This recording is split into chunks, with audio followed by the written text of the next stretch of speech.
Hey guys, can we talk about snake plants? I want to talk about snake plants and how these are the easiest intro plant for you to get if you want to get into plants, but you're not fully comfortable in owning one and you want to have something that maybe is low maintenance. If you don't have the time and you just, I want to have a plant, but I don't have the time to just give it attention, snake plants are the easiest intro plant for you to get into. And I just want to give you guys my take on them and why I love them and just show you a different bunch of types that I have and what their basic care needs are. This is a Whitney, like Whitney Houston. Love her. She's beautiful. Patterns are great. They're just dramatic wide leaves. So with snake plants, we're going to talk about light first. So lighting is always important for any plant. All plants need light. They need light to survive, light to grow, light to thrive. The thing with snake plants, and a lot of plants in general, is the more light you give them, the more they can grow, the taller they can get, the more that they will show you what they're really supposed to look like, right? Give them the right conditions, and a plant will show you what it's supposed to look like. With snake plants, if you put them in a lower light condition, like if you put them in the corner, maybe it's like 8 to 10 feet away from a window, they'll be fine. They'll survive. They won't thrive, but they'll be okay. The thing with that is they'll grow much more slowly. If you put them near a bright light source, near a window, they get direct light in the morning from the sun, they can get pretty bushy and get pretty tall. If you give them what they need, they will give you what they can be. That's something to remember. But if you live in a space that is low light, you don't have a lot of windows, these are really nice to have in there. And one good thing to know is like the darker the leaf, the less light that they necessarily need to live, because there's a different type of chlorophyll in darker leaves that allow them to utilize light better than other types of chlorophyll. So definitely something to consider if you're when you get more into plants is lighter leaves mean more sunlight for them to really, really shine. And for some, they'll get lighter when you give them the right light because they're like, oh, I don't need to really produce this. I can push more leaves out because I'm getting more energy. Definitely something very useful to know with snake plants. This is a Futura Robusta Black. She's one of the ones I got about a year ago and she just took off. And then I have a Golden Flame and a Laurenti here. She's a smaller type, but look at that. The yellow on it, it's really beautiful. It's a big, beautiful contrast between the white-ish with the leaves with the green and then the yellow offsetting it. Kind of looks like a flame. And sometimes you look at them, they don't look like they're real, but they are, you know? This one's kind of been in a mid-light space, so she's been growing a little more slowly, but she has pushed out about 4 new leaves since I got her. So she's got one here, and then 2 on this side that she pushed out for me, which is something I really appreciate. Like, they'll tell you that they're happy. Now, with watering, this is a bird nest. It might be a golden flame. Someone please correct me, but I've seen that this is a bird nest one based on the pattern of the leaves and how they grow. Just look at a dramatic. Like a lot of plants, they're green because they need to chlorophyll. So when they're pushing out a lot of yellow like this, it tells me that she's getting enough light to really show the dramatic nature of her variegation. Now, watering, as I was talking about this.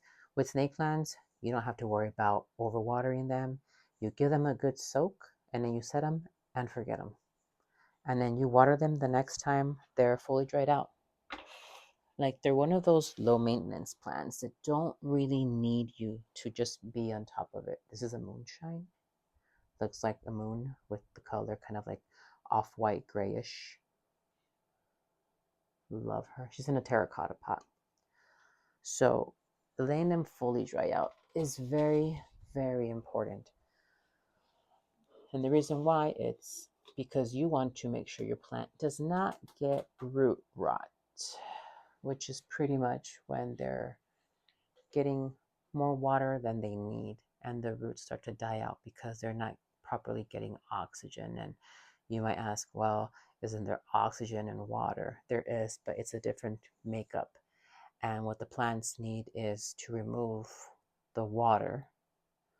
The air comes in properly that lets them dry out and breathe more better, because the water itself will cause like the roots to not properly process oxygen that they need to, and then they will lose those roots, and then they get root rot. So that's why we need to let our plants properly dry out. With snake plants, it's pretty much an easy task. That's why they're easy to care for, is soak them, let them dry out, you're done. And how do you actively check them? So I check mine maybe weekly, just because they're indoors. My climate's pretty stable with the humidity as well. So about weekly, I just stick my finger in the soil, or I use a bamboo skewer, the blunt end, stick it in and twist it, put it to the bottom, and then pull it up. And if there's moisture on the stick, wait a few days.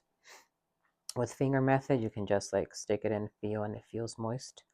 Leave it alone too. So pretty easy method.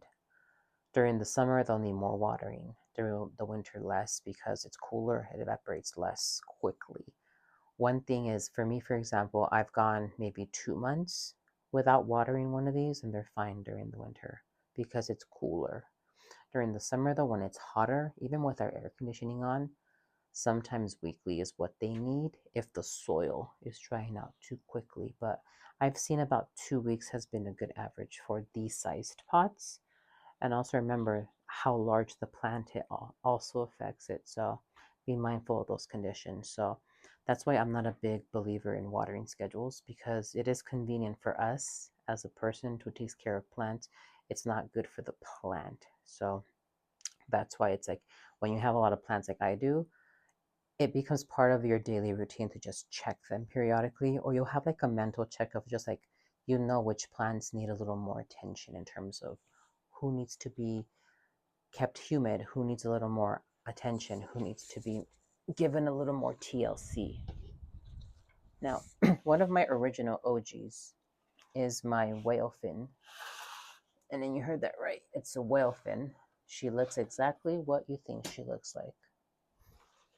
I've had her for about 2.5 years. She's one of my first snake plants. It took her about 1.5 years to give me this baby. This is the mother. They grow very slowly, but once they're set and they're happy, they will give you these beautiful, wide, thin-looking leaves.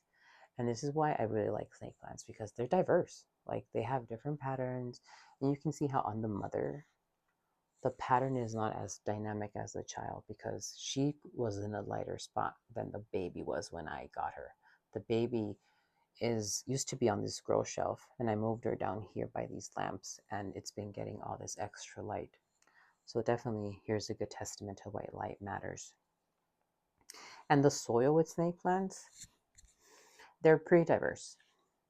Regular potting soil is fine. They will stay moist a little longer. Just make sure you let them fully dry out if you're going to do regular potting soil. Um, if you do make your own soil, if you buy, for example, potting soil and just add more perlite to chunk it up, that would be great. If you're not a fan of using garden potting soil, because they do attract like gnats because of the pests, the manure, I mean, and any fertilizer in them or organic matter, you can use a base like a cocoa coir and throw in a lot of perlite in there, because cocoa will retain moisture for an extended period of time by itself. So you want to add in the perlite to chunk it up. Just remember that if you're going to do that, and this is if you're more like into plants and you want to be more involved, make sure you fertilize if you're using cocoa, because that stuff does not have any nutrient capacity. You have to artificially add it in, but that's a conversation for a different time. So again, snake plants are really easy to care for plants. They're diverse. That's one of the things. They're really beautiful for ornamental plants. If you really want to get something that you want to showcase people, and it's a really showy piece, like that whale fin or this Futura robusta black, like I was showing her earlier. Like, they're just really pretty. They stand on their own. They're a nice ornamental piece if you want to have it like in some corner that maybe needs something. These are great to have. If you're, again, if you want to get into plants and you don't know where to start, snake plants are the best bet for you to get into it because they're low maintenance, easy to care for, water when they completely dry out, and then soak them again. They can do different light environments, so lower light is fine. Just remember that you need to make sure that you let them dry out completely if you're going to do lower light. You can put them at the full sun once they're adapted. Keep them in a bright spot, more light, better growth. Soil type, diverse type, just make sure there's good drainage and aeration in there, and you'll be good to go. They're not difficult plants, and they're really helpful if you're someone who doesn't know what to do with plants or where to start. And that's something for me. I was like, easy to care for plant. Snake plants were the first thing that came up for me, and as I got more comfortable and my skills with plant care improved, I got more advanced and I started to get into plants that are more time sensitive, like these alocasias here, which I can talk about at a different time.